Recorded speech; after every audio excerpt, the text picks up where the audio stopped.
This segment sponsored by Foster Financial.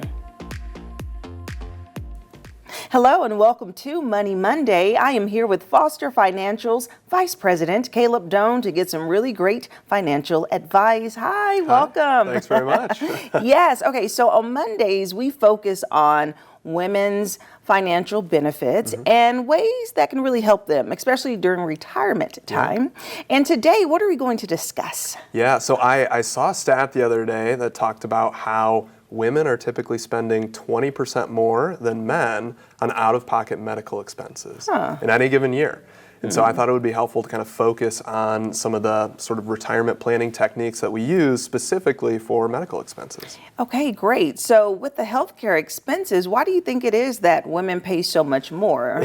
Are we getting a surcharge that we don't know about? I know, it's a good question. So when I first saw that, I figured, okay, this is probably from maternity expenses and things like that. But when I looked into it, only 2% of that difference was from maternity expenses. And so everything else was just from medications. Typically women are going to the doctor a little bit more than men. And so just over their lifetime, they're typically spending more out of pocket. There's lots of co-pays and things like that that go along with some of the medical expenses. And so it can be even more important for them to plan for some of these expenses over the course of their retirement. Yeah, women, we just have it just so hard. I know, exactly. We have more medical issues and, so we have to pay more out of pocket. So why is financial planning so important when it comes to incorporating in these healthcare expenses? Yeah, so healthcare expenses are one of the largest expenses that people have in retirement and just over the course of their life. Taxes are certainly up there, living expenses are up there, but healthcare and medical expenses are one of the big ones that we typically plan for in retirement. And one of the best ways that we plan for that is by using a certain type of an account called an HSA or health savings account. And there's a lot of people that have access to these through their employer health insurance. But most of the time people aren't taking advantage or aren't taking full advantage of the HSA accounts.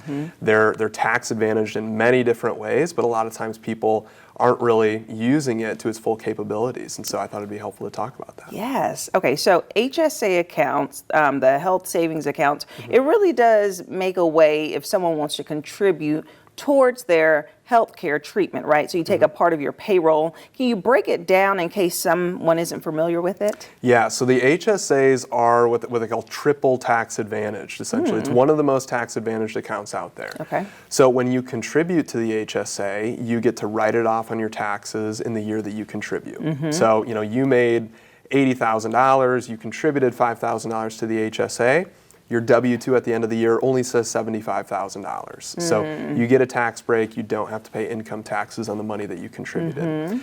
Then that money grows tax deferred. So you can buy and sell securities when it's invested in the HSA, don't have to pay taxes. And then when you eventually withdraw the money, as long as it's used for medical expenses, you again don't have to pay taxes. And so this is a wonderful way to save. The issue that I see with most people is either one, they don't even know that they have access to an HSA. Two, they have an HSA, but they're not contributing to it, so it's not really growing.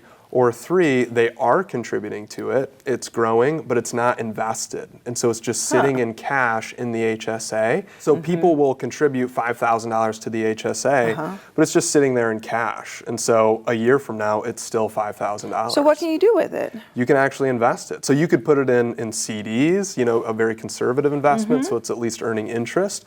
Or you could go more growth oriented with it. You could say, hey, I'm not really planning on withdrawing money from the HSA for the next few years. Let's put it in some growth mutual funds. And so it could go from $5,000, and if the market goes up, it could go to $10,000 in 5 or 10 years. Okay, this is fascinating. I have several follow-up questions. Okay, because the first thing I'm thinking is, since this account is specifically for healthcare, you cannot withdraw from it unless you're using it for medical expenses. So how does one take the money from it to put it into an investment account?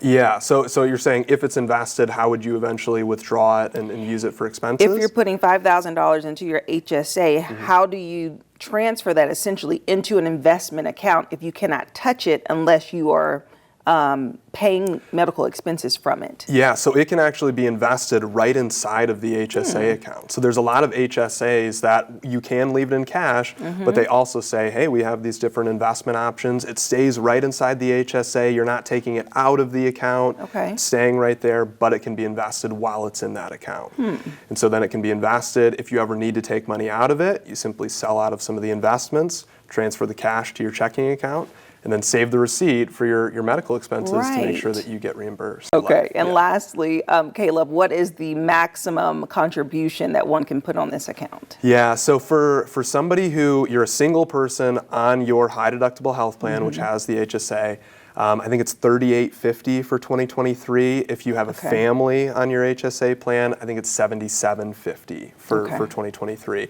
And then if you're over 55 years old, you get to add $1,000 to both of those figures. Okay. And so most of the time we encourage people, if they have access to an HSA, to max it out every single year. Max it out. I knew that we were going to get some funky numbers here somewhere. Those halves and 50s. Yeah. Well, thank you so much, Caleb. We appreciate the information. Yeah, thank you.